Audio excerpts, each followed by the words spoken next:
हमारे जीवन में सौभाग्य के चमत्कार को घटाने का माध्यम यदि कोई मंत्र बना तो गायत्री का ये पावन मंत्र ही बना। बाहर से देखने की दृष्टि से लगता है कि आज जब हम लोग नवरात्रि की पावन बेला में यहाँ आकर के बैठे, साधना के स्वर हमारे अंतर मन से निकल रहे हैं। पूज्य गुरुदेव की वंदनीय माता जी की ये तपस्थली है, शांति कुंज की हरिद्वार की पावन भूमि है, तो ऐसा प्रतीत होता है कि संभवतया हमारे जीवन के सौभाग्य की पहली पंक्ति को हम लोग लिख रहे हैं। पर ऐसा है नहीं। ये कहानी जो है वो बरसों पुरानी है, युगों पुरानी है। सही पूछें तो आज तो उस सौभाग्यशाली यात्रा का चौथा चरण घटने जा रहा है। इस सौभाग्य के पहले 3 चरण घट चुके हैं। कौन से हैं वो 3 चरण? यदि हम मानवता की यात्रा की समीक्षा करके देखें, मूल्यांकन करके देखें दोस्तों, तो जब भगवान ने इस संसार को बनाया, सूर्य भगवान को बनाया, धरती को बनाया, प्राणियों को बनाया, तो एक लंबी अवधि गुजर गई। सूर्य भगवान के मध्य में और धरती के बीच में कोई बड़ा संबंध स्थापित न हो सका। भगवान सूर्य निकलते थे, लोग उनको देख करके खुश होते थे। सूर्योदय हुआ, प्रकाश की किरणें आई, तो लोगों के जीवन में नवजीवन का संचार होता था। फिर भगवान सूर्य ढल गए तो लोग उनके जाने के बाद जैसे तैसे रात को गुजारने की व्यवस्था बने, ऐसा प्रयत्न करते थे। वर्षों तक ऐसा चलता रहा। फिर मानवता की यात्रा का पहला चमत्कार घटा। इंसान के हाथ में अग्नि लग गई, आग, ताप की ऊर्जा। और जैसे ही अग्नि लगी वैसे ही वन वन भटकने वाला वो इंसान, जिसको हम वन मानुष कहते हैं, आदि मानव कहते हैं, वो एक जगह पर स्थिर होने वाले इंसान में बदल गया। खेती की व्यवस्था जुड़ गई, पशुपालन की व्यवस्था बन गई। जो जंगल जंगल भटकता था वो एक छोटे से घर के अंदर, चाहे पत्थर का ही सही, वहां पर रहने लग गया। इंसान के हाथ में ऋग्वेद का पहला मंत्र आ गया, अग्निमीडे पुरोहितम यज्ञस्य देव मृत्युजम होतारम रत्न धातमम। रत्नों को धारण करने वाली, यज्ञ के देवताओं को प्रतिष्ठित करने वाली अग्नि इंसान के हाथ में लगी। मानवता की यात्रा का पहला चमत्कार घटा जब इंसान के हाथ में आग लगी। फिर वर्षों गुजर गए। वर्षों गुजरने के बाद दूसरा चमत्कार घटा। इंसान के हाथ में बिजली लग गई, विद्युत की ऊर्जा। बेंजामिन फ्रैंकलिन ने जब पहली बार बिजली का संग्रहण करना शुरू किया तो वो इंसान जो एक ही जगह पर रहता था, गाड़ियों में चलने लगा, ट्रेनें आ गई, हवाई जहाज आ गए, आदमी के हाथ में मोबाइल आ गया, इलेक्ट्रिसिटी आ गई। दूसरा चमत्कार घटा। फिर तीसरा चमत्कार घटा। अणु के अंदर से इंसान ने नाभिकीय ऊर्जा को खोज निकाला, न्यूक्लियर एनर्जी आ गई। वो इंसान जिसके कारण युद्ध और बहुत सारी समस्याएं होती थीं, जैसे ही परमाणु की ऊर्जा आई तो चमत्कार ये घटा कि उसके भय के कारण मित्र देशों को मित्र और शत्रु देशों को मित्र बनने के लिए मजबूर होना पड़ा। उस भय के कारण लोगों को ये लगा कि देशों को साथ साथ चलने की आवश्यकता है। पहली बार मानवता के इतिहास में चमत्कार निकल करके आया कि लोगों को ये लगा कि हम लोगों को एक साथ मिलकर मानवता के लिए सोचने की आवश्यकता है। पहला चमत्कार घटा जब इंसान के हाथ में ताप की ऊर्जा लगी। दूसरा चमत्कार घटा जब इंसान के हाथ में विद्युत की ऊर्जा लगी। तीसरा चमत्कार घटा जब इंसान के हाथ में नाभिकीय ऊर्जा लगी। अब बारी चौथे चमत्कार की है। पहले के 3 चमत्कारों ने एक आदि मानव को मानव बना करके खड़ा किया। जो चौथा चमत्कार है दोस्तों, वो मानव को महामानव बना करके खड़ा करेगा, और उसका नाम मां गायत्री की ऊर्जा है। इंसान के अंदर जो भगवान छुपा पड़ा है उसको जगा पाने की सामर्थ्य गायत्री का ये पावन मंत्र प्रदान करता है। हमारे अंदर छुपी उस ईश्वरीय शक्ति को अनावृत करने की क्षमता, बाहर निकालने की क्षमता, ऊपर उठाने की क्षमता और आगे बढ़ाने की क्षमता हमारे भीतर मां गायत्री का ये पावन मंत्र प्रदान करता है। पहले के 3 चमत्कारों से सिर्फ इतना घटा कि जंगल में घूमने वाला मनुष्य, इधर उधर भटकने वाला मनुष्य एक इंसान में बदल पाया। कहीं पर दिनकर ने लिखा है, पूंछ झड़ी रोमांत झड़े, पूंछ झड़ी रोमांत झड़े, पशुता का झड़ना बाकी है। बाहर बाहर तन सवर गया, मन का संवरना बाकी है। वो जो मन को संवारने का मंत्र है वो गायत्री का पावन मंत्र है। इसीलिए पूज्य गुरुदेव ने इस अभियान का नाम दिया प्रज्ञा अभियान। जब समाधि की घटना घटती है तो पातंजलि के मुख से 3 बार प्रज्ञा योग सूत्र में निकलता है। पहली बार जब अभ्यास और वैराग्य के पथ को प्राप्त करने के बाद योगी समाधि को प्राप्त करता है तो कहते हैं ऋतंभरा तत्र प्रज्ञा। दूसरी बार जब तप स्वाध्याय ईश्वर प्रणिधान के पथ पर बढ़ने के बाद क्रिया योग के बाद समाधि को प्राप्त करता है तो कहते हैं तस् सप्तधा प्रांत भूमि ही प्रज्ञा। और जब तीसरी बार अष्टांग योग के पथ पर बढ़ने के बाद यम नियम आसन प्राणायाम प्रत्याहार धारणा ध्यान समाधि, उसके बाद समाधि को प्राप्त करता है, तब उनके मुख से निकलता है तद जयात प्रज्ञा आलोक। इसको प्राप्त करने के बाद प्रज्ञा का आलोक व्यक्ति के जीवन में प्रतिष्ठित हो पाता है। गायत्री का मंत्र उस ऊर्जा को जगाता है जिसको हम प्रज्ञा की ऊर्जा बोलते हैं। 3 चमत्कारों ने सिर्फ जंगल में घूमने वाले इंसान को इंसान बनाया, अब बारी इंसान की भगवान बनने की है। इंसान को भगवान बनाने का जो मंत्र है, मानव को महामानव बनाने का जो मंत्र है, वो गायत्री का मंत्र है। हम लोग जानते ही नहीं। व्यक्ति परमाणु के साथ हमेशा रहता है पर जानता नहीं कि परमाणु के अंदर कितनी बड़ी ऊर्जा छुपी हुई है। वैसे ही इस गायत्री के मंत्र के अंदर अनेकों परमाणुओं से ज्यादा की ऊर्जा छुपी हुई है।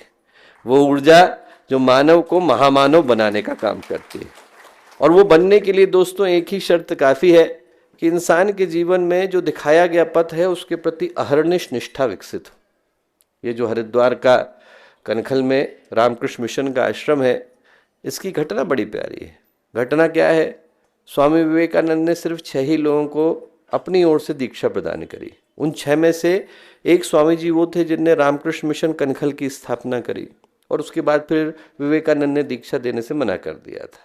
तो जब दीक्षा दी तो जो स्वामी जी थे, बहुत कम लोगों को पता है कि आज की तारीख में तो हम इतना बड़ा विस्तार देखते हैं तो हमें लगता है कि तुरंत घटा होगा। तुरंत नहीं घटा था। 1901 में विवेकानंद ने बेलूड़ मठ की भूमि पूजन पहली आधारशिला रखी और बेलूड़ मठ बन करके 1937 में तैयार हुआ। 36 वर्ष लगे। और इस समय में क्या हुआ कि बहुत सारे लोग बिखर गए। विवेकानंद के जाने के बाद लोग दूर दूर चले गए। फिर धीरे धीरे करके किसी देव शक्ति ने सबको जोड़ा और पूरे के पूरे ऑर्गेनाइजेशन को खड़ा किया। तो उसमें जो पहले पहले शिष्य थे जिनको उनने दीक्षा दी, उनमें से एक रामकृष्ण मिशन कनखल के स्थापना करने वाले। और उनको क्या कहा, मुझे वो कहानी बहुत प्यारी लगती है। उनने उनको बुला करके विवेकानंद ने एक ही चीज कही, go to Haridwar, die there, don't come back. Haridwar जाओ, वहीं मरना, लौट करके नहीं आना। 1938 में उनका शरीर छूटा। बंगाल के थे, उनको हिंदी बोलनी नहीं आती थी, पर चूंकि गुरु का आदेश है तो सब कुछ छोड़ करके कनखल में आकर के रहे। लोगों ने हजारों बार कहा, विवेकानंद ने शरीर त्यागा, नहीं जाना है, गुरु ने कहा है। बेलूड़ मठ बन गया, नहीं जाना है, गुरु ने कहा है। शरीर जहां पर था वहीं पर उनका निकला। जब व्यक्ति के मन में ऐसी अहर्निश निष्ठा होती है दोस्तों, तो जीवन में सौभाग्य प्रकट हो पाता है। प्रार्थना करें कि हमारे जीवन में वैसा ही संकल्प, वैसा ही समर्पण विकसित हो सके जो मनुष्य के जीवन में सौभाग्य की धारा को प्रशस्त करता है। स्थिर चित्त शांत मन के साथ उस शक्ति का आवाहन करते हैं जो इस मानवता की यात्रा की चौथी सौभाग्य की यात्रा को जन्म देने वाली शक्ति हैं। माँ गायत्री का पावन मंत्र एक बार साथ साथ। ओम भूर्भुवः स्वः तत्सवितुर्वरेण्यं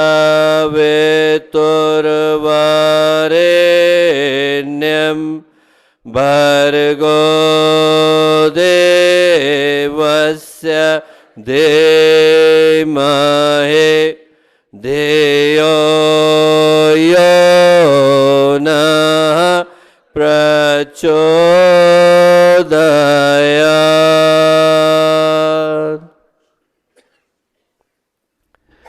मित्रों, परम पूज्य गुरुदेव परम वंदनीय माता जी के दिव्य संरक्षण में नवरात्रि की पावन बेला, शांति कुंज हरिद्वार की पावन भूमि, पुनीत भूमि, वो भूमि जिसको परम पूज्य गुरुदेव ने, परम वंदनीय माता जी ने अपने तप से, अपने संस्कारों से सिंचित किया, सुसंस्कारित किया, जिस पर आज भी हजारों साधकों के द्वारा निरंतर किया जाने वाला गायत्री मंत्र का जप इसको अक्षुण्ण ऊर्जा प्रदान करता है।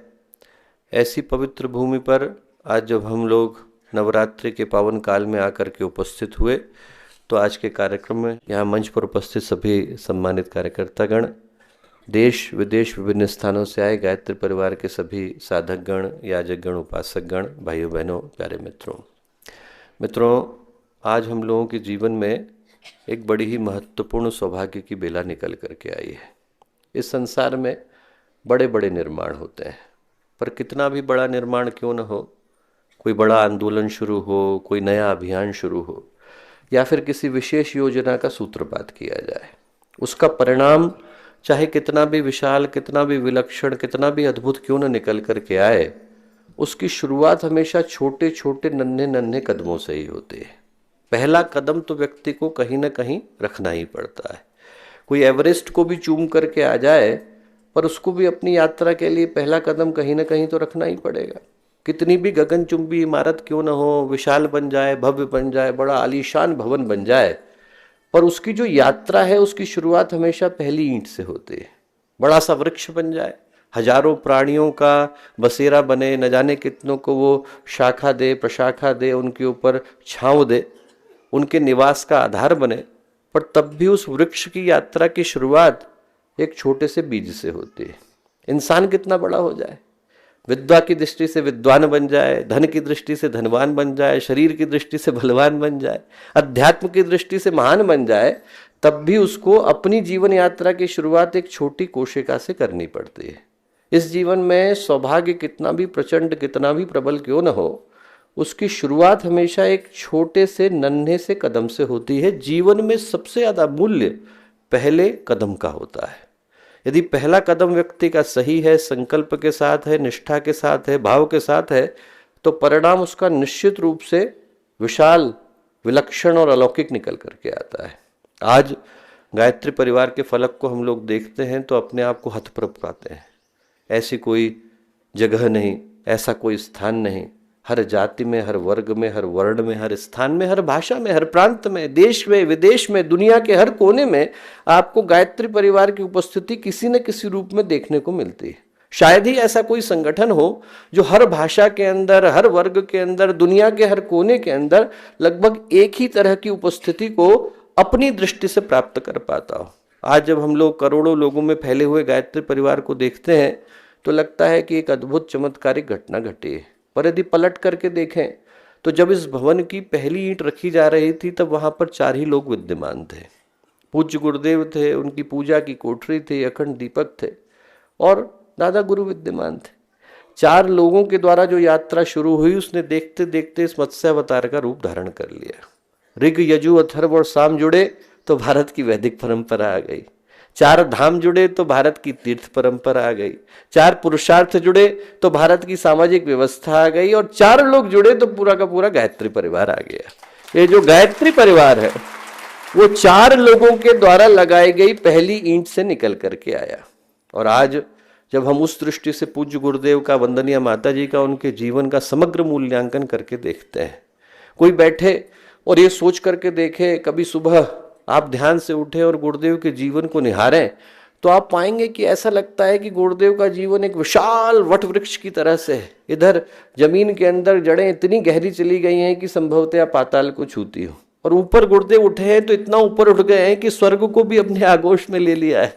हर जगह पर गुरुदेव के जीवन के, उनके व्यक्तित्व के इतने फलक, इतने आयाम, इतने पहलू, इतना सारा देखने को मिलता है कि लगता है कि एक व्यक्ति ने नहीं, हजारों व्यक्तियों ने उस जीवन को जिया है।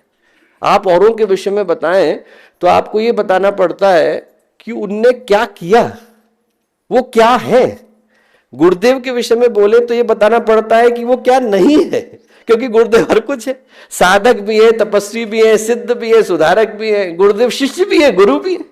गुरुदेव भविष्य दृष्टा भी है, युग दृष्टा भी है। गुरुदेव ने ऐसा कोई काम ही नहीं है जो नहीं किया हो। किसी का मन है कि यदि वो योग के विषय में पढ़ना चाहे पढ़ सकता है, किसी का मन है कि वो आयुर्वेद के विषय में पढ़ना चाहे, पढ़ सकता है। घर में बहनों को ये चाहिए कि सब्जी कैसे उगाए, पढ़ सकता है। आपको जानना है तुलसी के अंदर चमत्कारी गुण क्या है, पढ़ सकता है। आप जिस विषय में जानना चाहें उस विषय में गुरुदेव ने लिखा, बोला, जीवन को जिया और करके दिखाया। ऐसा सौभाग्य बिरलों को प्राप्त हो पाता है। हम लोग यदि गुरुदेव के जीवन को निहारें दोस्तों, उसकी समीक्षा करें, उसका मूल्यांकन करें, तो अपने आप को सौभाग्यशाली पाते हैं कि इतनी महान परंपरा के साथ, इतने महान व्यक्तित्व के साथ जुड़ पाने का सौभाग्य हम लोगों को मिला। गुरुदेव के जीवन के अंदर नारी जागरण भी है, गुरुदेव के जीवन के अंदर यज्ञ और गायत्री को घर घर पहुंचाने का भाव भी है, गुरुदेव के जीवन के अंदर अपरिमित लेखन भी है, और गुरुदेव के जीवन के अंदर युग परिवर्तन का उद्घोष भी। हम लोग यदि उस दृष्टि से सोचें दोस्तों, तो आज जब नवरात्रि की इस पावन बेला में आप लोग आकर के बैठे, तो मैं कहूँगा कि हर साधक अपने मन में आज की घड़ी को इसी दृष्टि से निहार करके सोचे कि यदि गुरुदेव ने हमें इस पवित्र काल में यहाँ बुलाया है, संक्रमण की बेला है, पिछला छूट रहा है, नया शुरू हो रहा है, ऐसे समय में यदि गुरुदेव ने हम लोग को यहाँ खींच करके बुलाया, तो एक ही भाव के साथ बुलाया दोस्तों कि इस समय में हम लोगों को भी अपना पहला कदम उठाने की आवश्यकता है। वर्ष 2026 अपने आप में एक अद्भुत मोड़ को लेकर के आ रहा है। परम वंदनीय माता जी के जन्म के, उनके अवतरण के 100 वर्ष, पूज्य गुरुदेव की तप साधना के 100 वर्ष, अखंड दीपक के प्राकट्य के 100 वर्ष। और उस विषय में जब 2026 की एक अत्यंत ही पुण्यदायी बेला की ओर हम लोग बढ़ रहे हैं, तो आज का जो दिन है दोस्तों, वो एक तरीके से उस दृष्टि से या उस तरफ पहले कदम को लेकर के आया है। पहला कदम हम लोगों को सौभाग्यशाली और इस तरीके का उठाने की आवश्यकता है कि व्यक्ति यदि उस कदम को सही तरीके से उठाता है तो फिर अपने परिणाम को अच्छी तरीके से प्राप्त कर पाता है।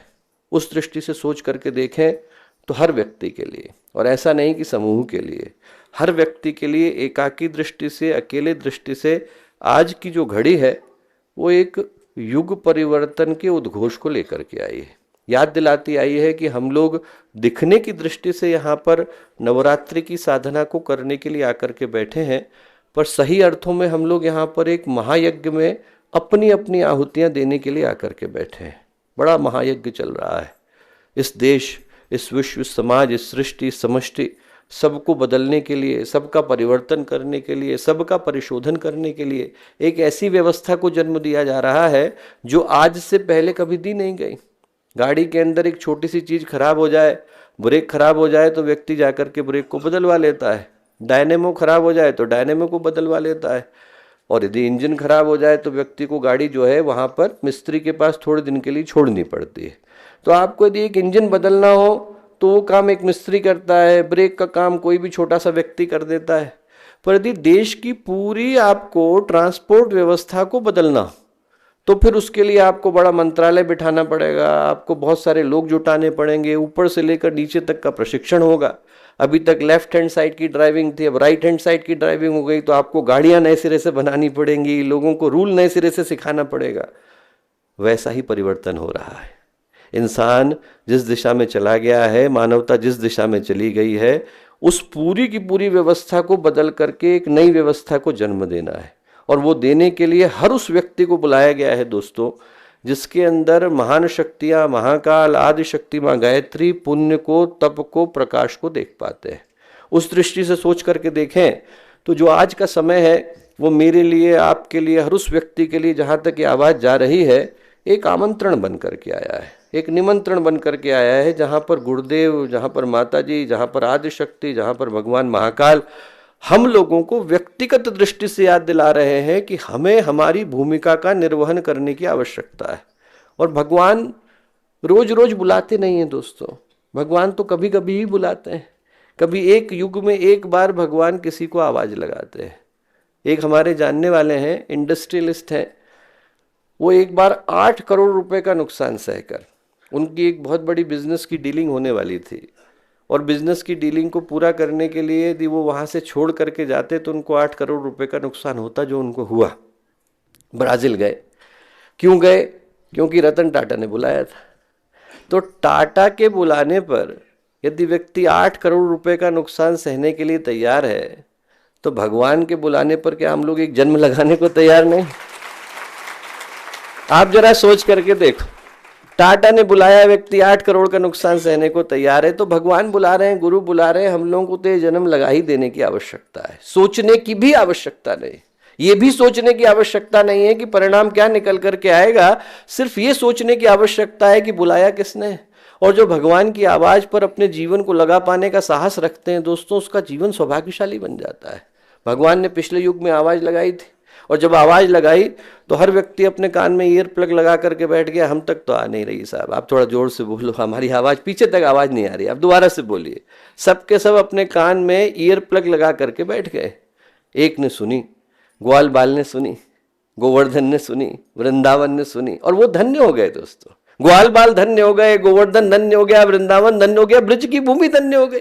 हमारे जानने वाले लिथुएनिया में लिथुएनियन है, यदि उनको साल में 2 बार वृंदावन आने को नहीं मिले तो बीमार हो जाते हैं, हॉस्पिटल ले जाना पड़ता है। इतना ज्यादा उनको वृंदावन की याद आती है कि यदि वृंदावन नहीं गए तो फिर उनको हॉस्पिटल में एडमिट करना पड़ता है। भूमि धन्य हो गई दोस्तों, उससे जो जुड़ा वो धन्य हो गया। भगवान की आवाज को जो सुन लेता है उसका जीवन धन्य हो जाता है। उससे पहले जब भगवान राम ने पुकारा तब भी किसी को सुनाई नहीं पड़ा, एक नन्ही सी गिलहरी को सुनाई पड़ा, बूढ़े जटाइयों को सुनाई पड़ा, और जिसको सुनाई पड़ा उसका जीवन धन्य हो गया। आज भी गिलहरी अपनी पीठ के ऊपर भगवान के हस्ताक्षर को लेकर के घूमती है। आप जरा सोच करके देखिए कि कितना बड़ा सौभाग्य है। दूसरों की दृष्टि से लगता है कि व्यक्ति दुर्भाग्य का प्राप्त बन रहा है, पर जो व्यक्ति भगवान के आगे अपने जीवन को आहूत करता है उसकी दृष्टि से सोच करके देखें तो उसके जीवन की सबसे सौभाग्यशाली घटना घट रही है। बाहर की दृष्टि से तो यही लगता है कि व्यक्ति ने नुकसान को प्राप्त किया। बलि ने पूरे के पूरे स्वर्ग के ऊपर और तीनों लोकों के ऊपर आधिपत्य कर लिया, और बलि पुण्यात्मा राजा थे। ऐसा नहीं है कि बलि के अंदर कहीं से भी असुरता थी, पुण्यात्मा राजा थे। उनने क्या किया, सारे के सारे देवता विलासी हो गए थे, उनने सारे देवताओं को काम पर लगा दिया। पवन का काम है बहना, आप भइये, धरती का काम है अन्न देना, आप दीजिए, हर एक को काम पर लगा दिया, और खुद भी काम पर जुट गए। निरंतर तपस्या करते थे, निरंतर यज्ञ करते थे, निरंतर दान देते थे, पुण्य बढ़ता ही चला जा रहा था। अदिति जो देवताओं की माँ थी, उनको भगवान ने वचन दिया था कि यदि तुम कुछ भी मांगोगी तो मैं उसको पूर्ण करूंगा। अदिति अपने पुत्रों के लिए मांगने के लिए गई। उनने भगवान से कहा कि आप ऐसा करिए कि आपके अलावा तो बलि को युद्ध में कोई हरा नहीं सकता है, बोले आप जो है बलि को युद्ध में हराइए। तो भगवान ने कितनी प्यारी बात बोली। भगवान बोले युद्ध में तो उसको मैं भी नहीं हरा सकता हूं, मांग करके ही ला सकता हूं। इतना पुण्य उसका है कि उसको हरा पाने की सामर्थ्य युद्ध में मेरे पास भी नहीं, मांग करके ला सकता हूं। तो भगवान दान में मांग करके लाए। भगवान युद्ध करने के लिए नहीं गए, 52 अवतार बने तो भगवान दान में मांग करके लाए कि तू तीनों लोग मुझे दे दे। और तीसरा पग रखते समय में फिर से पुण्य ले लिया। बलि ने कहा कि तीसरा कहां रखेंगे, मेरे सिर पे रख लीजिए। भगवान को वो पुण्य भी देना पड़ा। ऐसे महान बलि। और उसके बाद फिर क्या हुआ कि जब पूरा साम्राज्य ले लिया तो इंद्र को लगा कि अब मैं बलि को बताता हूं। तो बलि के पास गए, बलि से जाकर के बोले कि देखा मैंने सब ले लिया। तो बलि बोले अरे तुमने नहीं लिया है, भगवान ने लिया है। और बोले जहां तक लेने और देने का प्रश्न है तो मैंने अपना साम्राज्य दिया है, पराक्रम थोड़े ही दिया है। अभी 2-2 हाथ कर लेते हैं, पता चल जाएगा कि कौन ज्यादा बलशाली। और बोले जहां तक लेने देने का प्रश्न है तो तुम सोच करके देखो कि इस संसार में सबसे ज्यादा देने योग्य क्या, तीनों लोक। उससे बढ़कर के तो नहीं दिया जा सकता। कोई हीरा दे देगा, कोई 1 करोड़ रुपया दे देगा, कोई 1 अरब दे देगा, पर तीनों लोक से बढ़कर के तो नहीं दिया जा सकता। तीनों लोक। और लेने की दृष्टि से सबसे बड़ा कौन, तीनों लोकों के अधिपति भगवान विष्णु। बोले मैंने तीनों लोक लिए, तीनों लोकों के अधिपति को दान में दिए, जो बदले में मुझे मिलेगा उसका तुम अंदाजा भी नहीं लगा सकते हो। क्या मिला, ये मिला कि भगवान ने बलि को वचन दिया कि उनसे पहले की 7 पीढ़ियां, बाद की 7 पीढ़ियां, 14 के 14 लोग एक साथ बैकुंठ को जाएंगे। एक युग में एक बार बैकुंठ का दरवाजा खुलता है, और 14 लोगों को स्पेशल एंट्री भगवान को देनी पड़ी। एकदम से डायरेक्ट एंट्री है, 14 के 14 बैकुंठ को जाएंगे। और क्या बोले, तुम्हारा नाम लेकर के यदि कोई मुझे बुलाएगा तो मुझे वहां पर उपस्थित होना पड़ेगा। ये न बद्धो बलि राजा दानवेंद्रो महाबला। हम लोग कह करके पुकारते हैं कि नहीं, जब रक्षा सूत्र बांधते हैं तो कहते हैं कि हे भगवान, जिस तरीके से बलि से आप बंधे वैसे ही हमसे आकर के बंध जाइए। और भगवान को आना पड़ता है।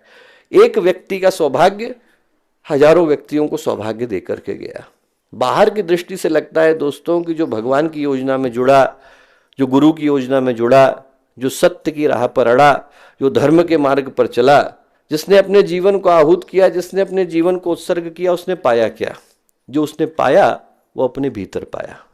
और वो सौभाग्य दोस्तों मैं आप लोगों को याद दिलाने आया। मैं याद दिलाने आया कि आज के समय में, नवरात्रि के समय में, संक्रमण के समय में हम लोगों के सामने भी दो तरह की परिस्थितियां आकर के खड़ी हो गई। एक परिस्थितियां तो ये है कि हम लोग वो करें जो सारा का सारा समाज कर रहा है, सारी की सारी दुनिया कर रही है, या वो करें जो गुरुदेव ने हमें बताया। इन दोनों में से एक के चयन का वक्त आ गया है। या तो हम लोग सौभाग्यशाली बनेंगे, या तो हम अपने जीवन पर उस सौभाग्य के हस्ताक्षर कराएंगे, उस मुहर को लगा करके जाएंगे जिस मुहर को लगा करके ध्रुव गए, प्रहलाद गए, महापुरुष गए, महामानव गए। या तो उसको हम लोग अपने छाती के ऊपर, अपनी आत्मा के ऊपर अंकित करके जाएंगे, या फिर भीड़ की तरह से दफना दिए जाएंगे, मार दिए जाएंगे, जला दिए जाएंगे, नष्ट कर दिए जाएंगे। पर चिंता की कोई बात नहीं है। ऐसा कोई व्यक्ति नहीं है जो धरती पर आता हो और अमरता लिखा करके जाता हो। मरना तो हर व्यक्ति को है दोस्तों। ऐसा कोई व्यक्ति नहीं है जो मरता नहीं है। किस कारण से मरता है? वो जीवन के सौभाग्य को रख करके जाता है। मरने में तो हत्यारा भी मरता है और भगत सिंह भी मरते हैं। फांसी पर तो हत्यारा भी झूलता है और भगत सिंह भी झूलते हैं, पर मरने के कारण बदल जाते हैं। हम लोग सौभाग्यशाली होंगे यदि हमारे मरने के कारणों में गुरुदेव के लिए मरने का कारण लिखा हुआ। आग लग जाती है दोस्तों तो आग को बुझाने वाले भी जाते हैं। ऐसे लोग भी जाते हैं जो आग को बुझाने के लिए गए, और ऐसे लोग भी जाते हैं जो आग का फोटो खींचने के लिए जाते हैं, इंस्टाग्राम पर चढ़ाने के लिए जाते हैं। हम लोग ये प्रार्थना करें कि कल जब दुनिया का इतिहास लिखा जाए तो हमारा नाम आग बुझाने वालों में शामिल हो, तमाशा देखने वालों में शामिल ना। ये समय चुनाव का है दोस्तों, ये समय इलेक्शन का है। वोट डाला जा रहा है, आपसे पूछा जा रहा है आपकी पार्टी कौन सी। जब पार्टियां अपने अपने चुनाव को लड़ती हैं तो उनसे पूछा जाता है कि साहब आप क्या करोगे, तो पार्टियां अपना मैनिफेस्टो रिलीज करती हैं, अपना घोषणा पत्र रिलीज करती हैं कि साहब हमारा मैनिफेस्टो ये है। कल को यदि हमारी सरकार आ गई तो हरिद्वार इस तरीके का दिखेगा, उत्तराखंड ऐसा दिखेगा, भारत ऐसा दिखेगा। मैं पॉलिटिकल पार्टीज के मैनिफेस्टो की बात नहीं करता, उनकी कहानी तो अनोखी है, पर मैं आध्यात्मिक मैनिफेस्टो की बात करता हूँ।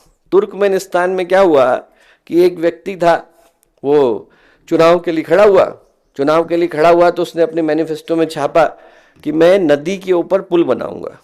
लोग बहुत खुश हुए, सबने ताली बजाई, अरे वाह बहुत अच्छी बात है। एक व्यक्ति जो था वो खड़े होकर के बोला कि पर हमारे यहाँ तो नदी नहीं है। तो व्यक्ति बोला कोई चिंता की बात नहीं, मैं पहले नदी बनाऊंगा फिर नदी के ऊपर पुल बनाऊंगा।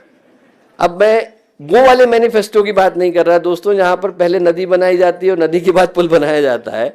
मैं उस मैनिफेस्टो की बात कर रहा हूं जहां पर हमसे पूछा जा रहा है कि कल को यदि ऋषियों का शासन आ गया, कल को यदि देवताओं का शासन आ गया, कल को यदि पूज्य गुरुदेव का, आदिशक्ति माँ गायत्री का, भगवान महाकाल का, गुरुदेव का शासन आ गया तो कल की दुनिया कैसी दिखेगी। यदि किसी के मन में प्रश्न आता हो तो उसको कहीं दूर जाने की आवश्यकता नहीं है, उसको गुरुदेव के लिखे हुए को पढ़ने की आवश्यकता है। कल की दुनिया कैसी होगी, कल का समाज कैसा होगा या कैसा होना चाहिए, इसको गुरुदेव पहले से ही लिख करके गए हैं। आपको सिर्फ 21वीं सदी का संविधान उठा करके पढ़ने की आवश्यकता है। आने वाले विश्व का, आने वाले समाज का, आने वाली सृष्टि का, आने वाली समष्टि का जो संविधान है उसका स्वरूप कैसा होना चाहिए, गुरुदेव अपने हाथ से लिख करके गए हैं, और उसका नाम है हमारा युग निर्माण सत्संकल्प। दोस्तों मैं कहूँगा कि आज का दिन जब हम लोग चैत्र नवरात्रि के समय में यहाँ आकर के बैठे, हम लोगों को ये सोचने की आवश्यकता है कि आने वाले विश्व को, आने वाले समाज को, आने वाले भविष्य को हम लोग कैसे बनाना चाहते हैं। जिधर हम लोग आज ईंटें रखेंगे वहीं पर इमारत खड़ी होने वाली है। जिधर आज हम लोग बीज बोएंगे वहीं पर वृक्ष उगने वाला है। जिधर आज हम लोग इंसान तैयार करेंगे कल की दुनिया वहीं से निकलने वाली है। हमारे हाथ में कल के प्रकाश की छवि आज तैयार हो रही है दोस्तों। उसको तैयार करने के लिए हम लोगों को सिर्फ और सिर्फ गुरुदेव के लिखे को पढ़ने की, अपनाने की, आत्मसात करने की आवश्यकता है। गुरुदेव ने कहा हमारा युग निर्माण सत्संकल्प, और सत्संकल्प किसको बोला, इसलिए बोला दोस्तों क्योंकि संकल्प के साथ कुछ खास बातें होती है। क्या खास बात होती है? पहली बात तो ये होती है कि इच्छा का मतलब संकल्प नहीं है। इच्छा तो मन की खुजली है, हर व्यक्ति के मन में हो रही है, पर वो संकल्प नहीं। जब इच्छा निश्चय में बदलती है कि इसके अलावा मुझे कुछ नहीं करना है, तब हमारे जीवन में संकल्प का प्रादुर्भाव होता है, तब हमारे जीवन में संकल्प निकल करके आता है। पिछले सदी के बड़े प्रसिद्ध संत हुए वाराणसी के परमहंस विशुद्धानंद जी, गोपीनाथ कविराज जी के गुरु। किसी ने पढ़ी हो मनीषी की लोक यात्रा तो उनके गुरु। और परमहंस विशुद्धानंद जी के पास क्या था, वो क्या करते थे कि भगवान सूर्य की रश्मियों को गायत्री मंत्र के माध्यम से परावर्तित कर देते थे। तो यदि आपके हाथ में कोई चीज है, कहा आपके हाथ में गुलाब का फूल रखिए, अब इसको बंद किया, भगवान सूर्य की रश्मियों को आमंत्रित किया, वो गुलाब का फूल गुड़हल में बदल जाता था। और बहुत पुरानी घटना नहीं है, अनेकों वीडियो हैं, अनेकों उनके ऑडियो हैं, अनेकों जो है उनके चित्र उपलब्ध हैं। तो वो क्या करते थे कि उसको बदल दिया करते थे। वो कहते थे विशुद्ध रूप से विज्ञान है। विशुद्ध रूप से विज्ञान क्यों है? बोले वही कार्बन है, उसका एक एटम आपने इधर से उठाया उधर लगाया तो कोयला हीरे में बदल जाता है। वही काम हम करते हैं, उसके एटम को उठा करके उसकी रीस्ट्रक्चरिंग कर देते हैं। एक दिन क्या हुआ, बड़े बड़े राजा उनके दर्शन के लिए आकर के बैठे थे। खिचड़ी के राजा वहां पर बैठे थे, झांसी के राजा आकर के बैठे थे, ऐसे 4-5 राजा बैठे।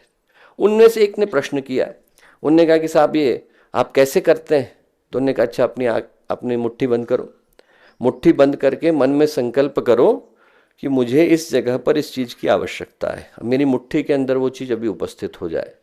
सभी राजाओं ने और बाकी के जो लोग वहां सभा में आकर के बैठे थे, सबने मनी मन प्रार्थना करी, ये हम लोग चाहते हैं इस जगह पर आ जाए। मुट्ठी खोलो। मुट्ठी खोली, उसमें कुछ भी नहीं, खाली था। बोले अब दोबारा से रखो। सबने दोबारा से रखा। बोले फिर से आंखें बंद करो। सबने फिर से आंखें बंद करी। दोबारा से कहा कि अब फिर से प्रार्थना करो। सबने फिर से प्रार्थना करी। खोलो। जो खोला, जिसने जो चाहा था वो वहां पर था। बोले अंतर क्या पड़ा? अंतर ये पड़ा बेटा, तुम लोगों के पास इच्छा है, शक्ति नहीं है। बोले इच्छा के साथ जब शक्ति जाती है तब संकल्प का उदय होता है। आप लोगों ने सिर्फ इच्छा करी थी। इच्छा में से संकल्प तब आता है जब उसके अंदर शक्ति का संचार हो पाता है। तो दोस्तों, यदि हमारे मन में सिर्फ इच्छा है कि कल की दुनिया ऐसी हो जाए तो वो इच्छा है, उसके अंदर संकल्प नहीं है। संकल्प को पैदा करने के लिए हम लोगों को अपनी शक्ति का संचार उसके अंदर करना पड़ता है। और जब संकल्प निकल करके आता है तो वो संकल्प ऐसा होता है जिसको न केवल पूरा करना है बल्कि तोड़ना भी नहीं है। पूरा करना एक पक्ष, न तोड़ना उसका दूसरा पक्ष। पातंजलि ने जब संकल्प की व्याख्या करी है तो क्या बोला है? जाति देश काल समय अनवच्छिन्ना सार्वभौमः महाव्रतम। हर जाति के लिए है, ऐसा नहीं कि कोई बोले कि साहब हमारे लिए पर उनके लिए नहीं, हर व्यक्ति के लिए। देश ऐसा नहीं है कि भारत के लिए और वो पाकिस्तान के लिए नहीं है, हर देश के लिए। काल हर समय के लिए, समय हर तरीके की परिस्थितियों के लिए। अनवच्छिन्ना, उससे छुआ नहीं गया है, सार्वभौम है। जैसे ही व्यक्ति के पास ये विश्वास आता है कि हमारा संकल्प हर व्यक्ति के लिए, हर समाज के लिए, आज के लिए, कल के लिए, आज की मानवता के लिए, कल की मानवता के लिए, उसका नाम हमारा युग निर्माण सत्संकल्प है। हर व्यक्ति के लिए, हर समाज के लिए, आज के कल के लिए, कल वाले के लिए, भारत के लिए, विश्व के लिए, मानवता के लिए, हमारे से बाद वाली पीढ़ियों के लिए और आने वाले समय के विश्व के लिए, उसका नाम हमारा युग निर्माण सत्संकल्प। और जब हमारा युग निर्माण सत्संकल्प शुरू होता है तो पूज्य गुरुदेव उसको शुरुआत करते हैं आस्तिकता से। इस संसार की सबसे बड़ी जो शुरुआत हो सकती है दोस्तों, विश्वास से होती है। अंधेरी राह पर जा रहा हो बच्चा और उसको दूर से जो है माता पिता दिख जाए तो उसके अंदर का विश्वास आ जाता है। माता पिता की उंगली पकड़ में आ जाए, विश्वास आ जाता है। हम लोग कहीं से गुजर रहे हो और हमको बिल्कुल दूर दूर तक कोई देखने को न मिले, एकदम से कोई दोस्त दिख जाए, विश्वास आ जाता है। कहीं अंधेरी राह पर व्यक्ति जा रहा हो, दीपक जलता दिख जाए, बल्ब जलता दिख जाए, विश्वास आ जाता है। हमारे कदमों के अंदर विश्वास आ जाता है यदि हमें भरोसा हो कि जहां पर हम लोग चल रहे हैं सही चल रहे हैं। दोस्तों, उसका नाम आस्तिकता है। जिसको ईश्वर पर विश्वास है वही अपने पर भरोसा कर पाता है, और जिसको अपने पर भरोसा है वही भगवान पे कर पाता है। ईश्वर पर विश्वास और आत्मविश्वास दो अलग अलग चीज नहीं है, एक ही सिक्के के दो पहलू हैं। भगवान पर जिसको भरोसा है उसको अपने पर जरूर होएगा, और जिसको अपने पर भरोसा है उसको भगवान पर जरूर होएगा। जिसके पास ये दोनों गुण हैं उसके अंदर आस्तिकता का उदय होता है। और जिसके पास आस्तिकता का उदय हुआ वो क्या बोलता है? हम ईश्वर को सर्वव्यापी हर जगह मानते हैं, न्यायकारी मानकर उसके अनुशासन को अपने जीवन में उतारेंगे। सर्वव्यापी है, हर जगह पर वही है। जब उपनिषद का मंत्र गूंजता है तो जो पहला मंत्र गूंजा है शुक्ल यजुर्वेद के पहले उपनिषद का, क्या निकला? ओम पूर्णमदः पूर्णमिदं पूर्णात् पूर्णमुदच्यते पूर्णस्य पूर्णमादाय पूर्णमेवावशिष्यते तदैजति तन्नैजति तद्दूरे तदन्तिके तदंतरस्य सर्वस्य तदु सर्वस्य से बाहर। कहते हैं सब कुछ पूर्ण है। उसने पूर्ण ने पूर्ण को जन्म दिया तब भी पूर्ण रह गया, पूर्ण में से पूर्ण निकाल लिया तब भी पूर्ण रह गया, मैं भी पूर्ण, आप भी पूर्ण, बनाने वाला पूर्ण, बनने वाला पूर्ण, सबके सब पूर्ण है। वो चलता है नहीं भी चलता, दूर है पास भी है, हर एक के अंदर है हर एक के बाहर भी है। उसका नाम क्या है? ब्रह्म, परमात्मा। उस परमात्मा को हम सर्वव्यापी मानते हैं, हर जगह पर है वो। ऐसी कोई जगह है ही नहीं जहां पर वो नहीं। दुनिया का सबसे बड़ा सीसीटीवी और कोई नहीं है, भगवान स्वयं है। कर्म साक्षी जगत चक्षु, हर व्यक्ति के कर्म का साक्षी है और ये पूरी दुनिया ही उसकी आंखें हैं। सर्वव्यापी, हर जगह पर वही परमात्मा, वही शक्ति विद्यमान है, उपस्थित है, उपलब्ध है, हर जगह पर है। ऐसी कोई जगह नहीं जहां पर वो नहीं। संत कबीर को लोग पकड़ करके ले गए, और हमारे साथ चोरी करने के लिए चलो, अरे चलते हैं क्या दिक्कत है, चले गए। वहां पर गए, उन्होंने कहा कि ऐसा है आप बाहर बैठना, यदि ये घर का मालिक है वो जग जाए तो आप हमें बताना। संत कबीर ने कहा ठीक है बता देंगे। जैसे ही वो अंदर गए, जोर से चिल्लाए, मालिक जाग रहा है। उन्होंने कहा कि कहाँ? एकदम आए, देखा मालिक सो रहा था। अरे बोले अपने झूठ में बेकार बुलाया, मालिक तो सो रहा है।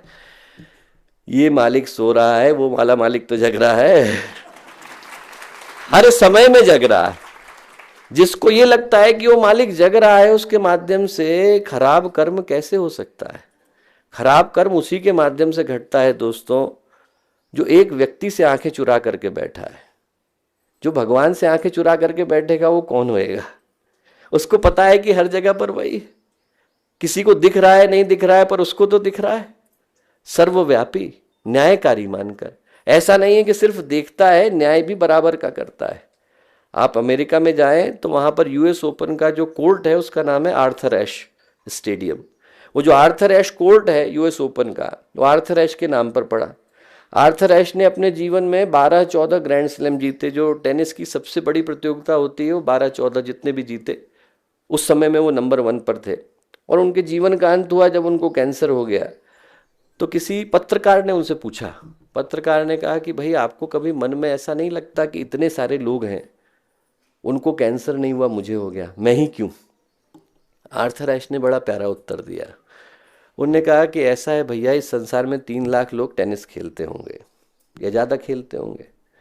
बोले उनमें से जो लोग प्रोफेशनल सर्किट में आते हैं वो लगभग 10,000 होते हैं। 10,000 में से जो सीडेड होते हैं वो 2,000 होते हैं। 2,000 में से जिनको ग्रैंड स्लैम खेलने का अवसर होता है 200 होते हैं।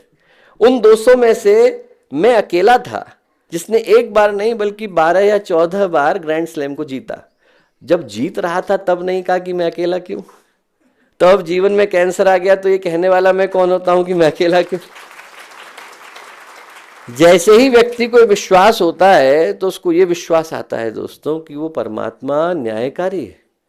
हम ईश्वर को सर्वव्यापी न्यायकारी मानकर उसके अनुशासन को जीवन में उतारेंगे। शिष्टस्य शासनम इति अनुशासनम। जो अंग्रेजी का शब्द है अनुशासन को क्या बोलते हैं? डिसाइपल।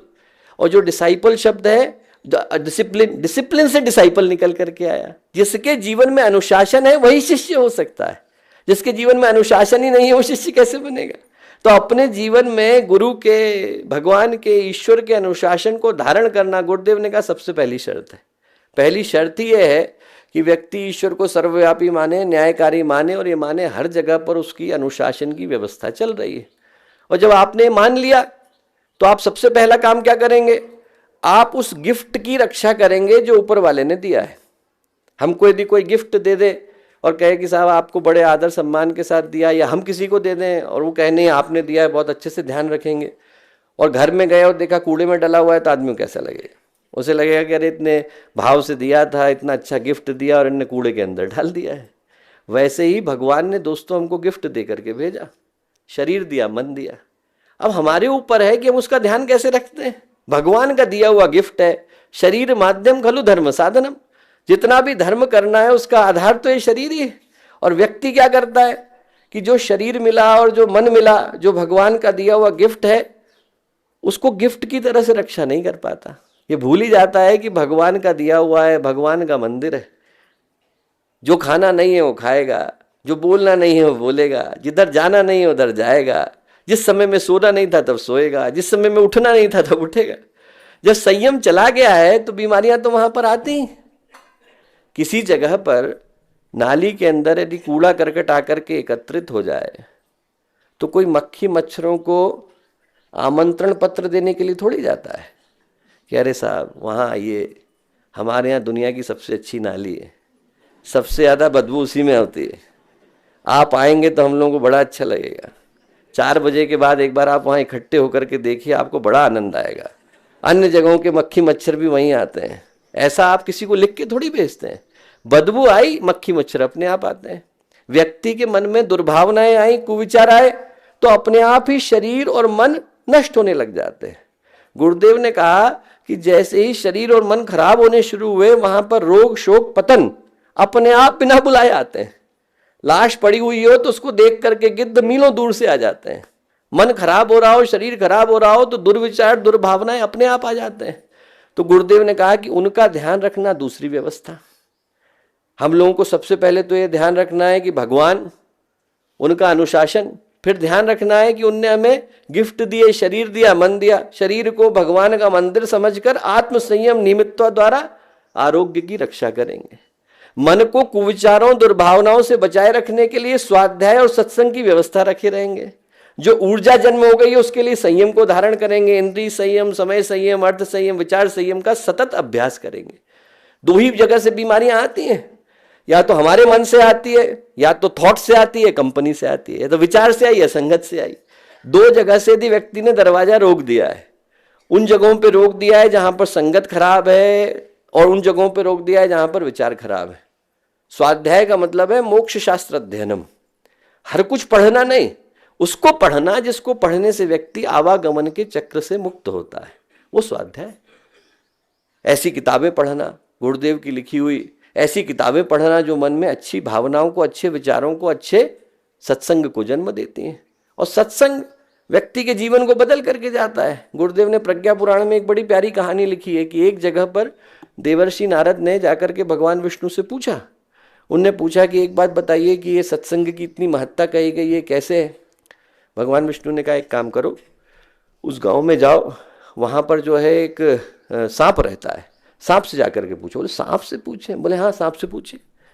देवर्षि नारद गए, जैसे ही उनने जाकर के सांप से कहा कि भाई सत्संग की महत्ता बतानी है, सांप ने बोलना शुरू करा। बोले मैं सांप था, ये था, ऐसे 2 लाइन बोली कि उसका प्राण छूट गए।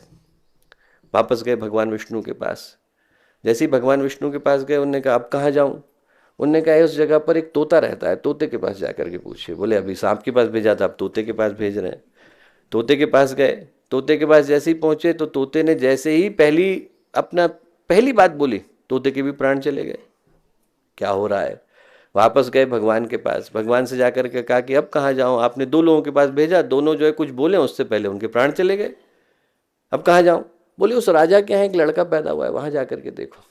राजा के लड़के के पास गए। बोले वो कैसे बोलेगा, अभी तो पैदा ही हुआ है। बोले अरे फिर से बोल के बात करके देखो। गए तो उन्हें राजा के पुत्र से कहा कि क्यों भाई सत्संग की क्या महत्ता है? राजा का पुत्र बोला आपके सामने बैठा है। क्या मतलब है? बोले वो जो सांप था और तोता था मैं ही हूं। बोले आपका संग मिला, आपका संग मिला। मैं सांप था, सांप की योनि छूटी, तोता बना। फिर दोबारा आपका संग मिला तो तोते की योनि छूटी, अब राजा का पुत्र बनाऊं। संग का लाभ ये होता है।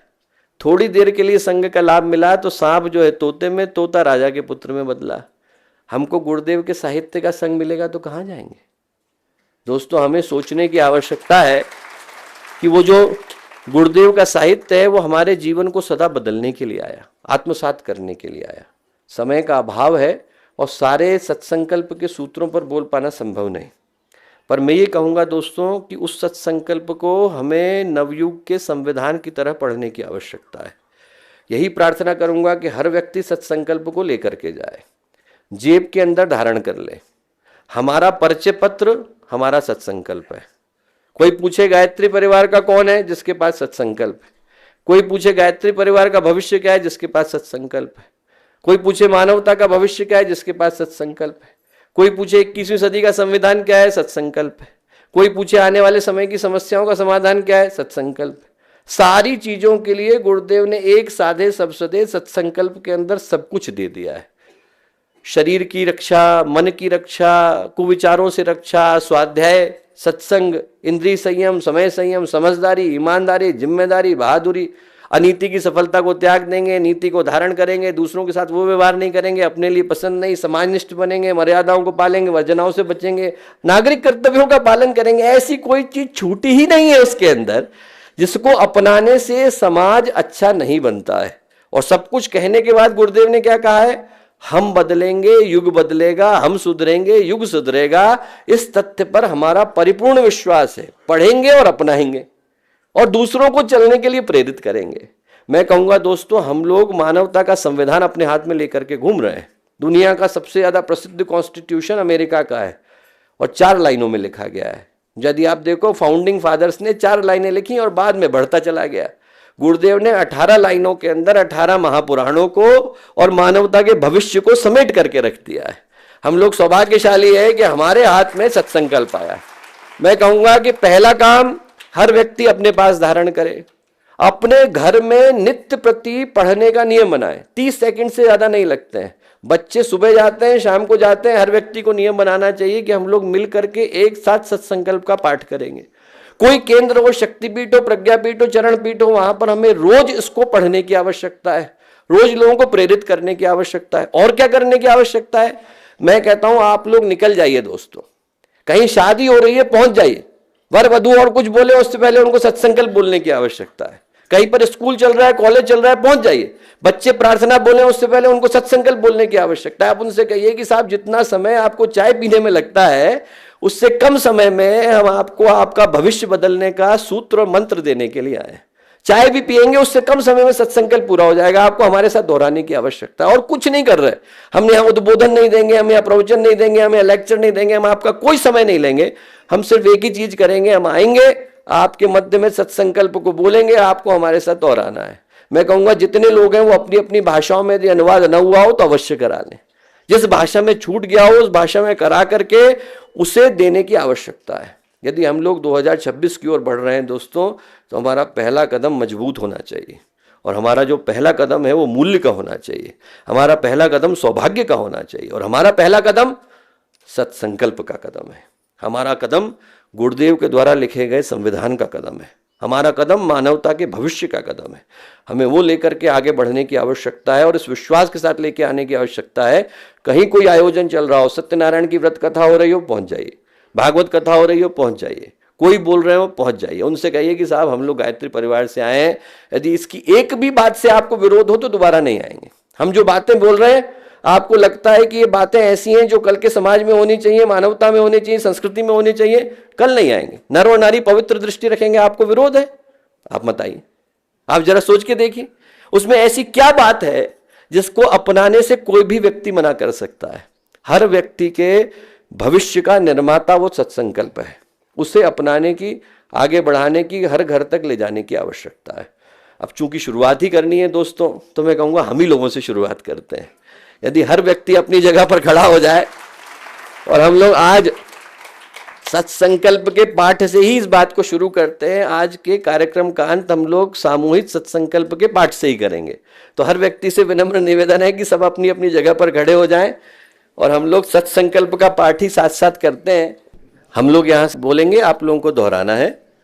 हमारा युग निर्माण सत्संकल्प, युग निर्माण सत्संकल्प, हम ईश्वर को सर्वव्यापी न्यायकारी मानकर उसके अनुशासन को अपने जीवन में उतारेंगे। शरीर को भगवान का मंदिर समझकर आत्म संयम और निमित्ता द्वारा आरोग्य की रक्षा करेंगे। मन को कुविचारों और दुर्भावनाओं से बचाए रखने के लिए स्वाध्याय और सत्संग की व्यवस्था रखे रहेंगे। इंद्रिय संयम, अर्थ संयम, संयम, समय संयम समय संयम और विचार संयम का और विचार संयम का सतत अभ्यास करेंगे। सतत अभ्यास करेंगे। अपने आप को आपको समाज का एक अभिन्न अंग मानेंगे समाज का एक अभिन्न अंग माने और सबके हित में और सबके हित में अपना हित समझेंगे। अपना हित समझेंगे। मर्यादाओं को पालेंगे, मर्यादाओं को पालेंगे, वर्जनाओं से बचेंगे, वर्जनाओं से बचेंगे, नागरिक कर्तव्यों का पालन करेंगे और समाजनिष्ठ बने रहेंगे। समझदारी, ईमानदारी, ईमानदारी, जिम्मेदारी जिम्मेदारी और बहादुरी को जीवन का एक अविच्छिन्न अंग मानेंगे। एक अविच्छिन्न अंग मानेंगे। चारों ओर मधुरता, स्वच्छता, सादगी एवं सज्जनता का सादगी एवं सज्जनता का वातावरण उत्पन्न करेंगे। अनीति से प्राप्त सफलता की अपेक्षा नीति पर चलते हुए असफलता को शिरोधार्य करेंगे। असफलता को शिरोधार्य करेंगे। मनुष्य के मूल्यांकन की कसौटी उसकी सफलताओं योग्यताओं एवं विभूतियों को नहीं उसके सद्विचारों और सत्कर्मों को मानेंगे। दूसरों के साथ वह व्यवहार न करेंगे जो हमें अपने लिए पसंद नहीं। नर नारी पवित्र दृष्टि रखेंगे। संसार में सत प्रवृत्तियों के पुण्य प्रसार के लिए अपने समय प्रभाव ज्ञान पुरुषार्थ एवं धन का एक अंश नियमित रूप से लगाते रहेंगे। परंपराओं की तुलना में विवेक को महत्व देंगे। सज्जनों को संगठित करने अनीति से लोहा लेने और नव सृजन की गतिविधियों में पूरी रुचि लेंगे। राष्ट्रीय एकता एवं समता के प्रति निष्ठावान रहेंगे। जाति लिंग भाषा प्रांत संप्रदाय आदि के कारण परस्पर कोई भेदभाव न बरतेंगे। मनुष्य अपने भाग्य का निर्माता आप है। इस विश्वास के आधार पर हमारी मान्यता है कि हम उत्कृष्ट बनेंगे और दूसरों को श्रेष्ठ बनाएंगे तो युग अवश्य बदलेगा। हम बदलेंगे, युग बदलेगा। हम सुधरेंगे, युग सुधरेगा। इस तथ्य पर हमारा परिपूर्ण विश्वास है। बोलिए परम पूज्य गुरुदेव की, परम वंदनीय माता जी की। हर व्यक्ति नित्य पढ़े, जीवन में उतारे और औरों को पढ़ाने का प्रयत्न करे। इस संकल्प का सौभाग्य होगा दोस्तों यदि अगले वर्ष की शुरुआत होते होते हम लोग जब वर्ष 2026 में प्रवेश करें और 2026 की पूर्णाहुति को मना रहे हों तो भारत का कोई कोना न छूटा हो। व्यक्ति कार्यकर्ता बने न बने पर उसके कान के अंदर एक बार सत्संकल्प अवश्य पहुंच जाना चाहिए। दुनिया का कोई हिस्सा मत छोड़िए, कोई भाषा मत छोड़िए, कोई प्रांत मत छोड़िए, कोई देश मत छोड़िए। हर जगह पर निकल जाइए, लोगों को प्रेरित करिए। हर व्यक्ति के जेब के अंदर एक न एक सत्संकल्प अवश्य होना चाहिए। सभी को पुनः शुभकामनाएं, पुनः मंगल कामनाएं।